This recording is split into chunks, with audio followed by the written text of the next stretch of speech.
Hi friends, അസ്സലാമലൈക്കും. സൗദാസ് തുനിയയിലേക്ക് എല്ലാവർക്കും സ്വാഗതം. അപ്പോൾ രാത്രി 8 മണിക്ക് ശേഷമാണ് ഞാൻ മച്ചഡബ്ബ ഉണ്ടാക്കാൻ പോകുക കേട്ടോ. അപ്പോൾ അതൊന്നും നിങ്ങൾക്ക് പരിചയപ്പെടുത്താൻ വിചാരിച്ച് വെളിച്ചെണ്ണ ഒഴിച്ച് 2 സവാള കൊത്തിയരിഞ്ഞത് ഇട്ട് കൊടുത്തു. ഇതാണ് മച്ചഡബ്ബ പറഞ്ഞ സാധനം കേട്ടോ. ഇത് ഗൾഫിൽ നിന്ന് കൊണ്ടുവരുന്നതാണ്. പിന്നെ നമ്മളിവിടെ നാട്ടിൽ സൂപ്പർ മാർക്കറ്റിലൊക്കെ ഉണ്ടാവും. അപ്പോൾ വെളിച്ചെണ്ണയിലേക്ക് ഇഞ്ചി വെളുത്തുള്ളി പേസ്റ്റ്, പിന്നെ കറിവേപ്പില, പച്ചമുളക്, സവാള എല്ലാം ഇട്ട് കൊടുത്തു. അത് വഴന്ന് വന്നതിലേക്ക് തക്കാളി ഇട്ട് കൊടുത്തു.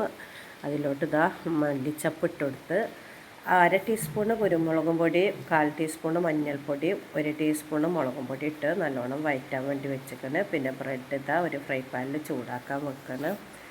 അപ്പോൾ ഇതാ ഈ വീഡിയോ ഇഷ്ടപ്പെടുകയാണെങ്കിൽ സബ്സ്ക്രൈബ് ചെയ്യുക, ലൈക്ക് ചെയ്യുക, കമൻറ്റ് ചെയ്യുക, നിങ്ങളെ ഫ്രണ്ട്സിനും ഫാമിലിക്കും എല്ലാവർക്കും അയച്ചു കൊടുക്കുക. പച്ചമണം മാറിയതിൻ്റെ ശേഷം നമ്മളിതാ പൊടികളൊക്കെ ഇട്ട് കൊടുത്തതിന് ശേഷം മച്ചഡബ്ബ ഒരു മീനിൻ്റെ ഡബ്ബയാണ് ഇതിലേക്ക് പൊട്ടിച്ചുകൊണ്ട് ഇട്ട് കൊടുക്കുകയാണ്.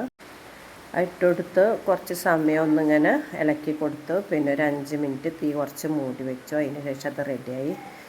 നമ്മൾ ചൂടാക്കി എടുത്ത ബ്രെഡിൻ്റെ മേലെയാണ് ഇത് വെച്ച് കൊടുക്കുക. അതിൻ്റെ മേലെ ഒരു ബ്രെഡും വെച്ചിട്ട് ഇതാണ് നമ്മൾ ഇന്നത്തെ രാത്രിക്കത്തെ ഭക്ഷണം. ഇൻഷാ അല്ലാഹ് പുതിയ വീഡിയോ ആയിട്ട് വരാം.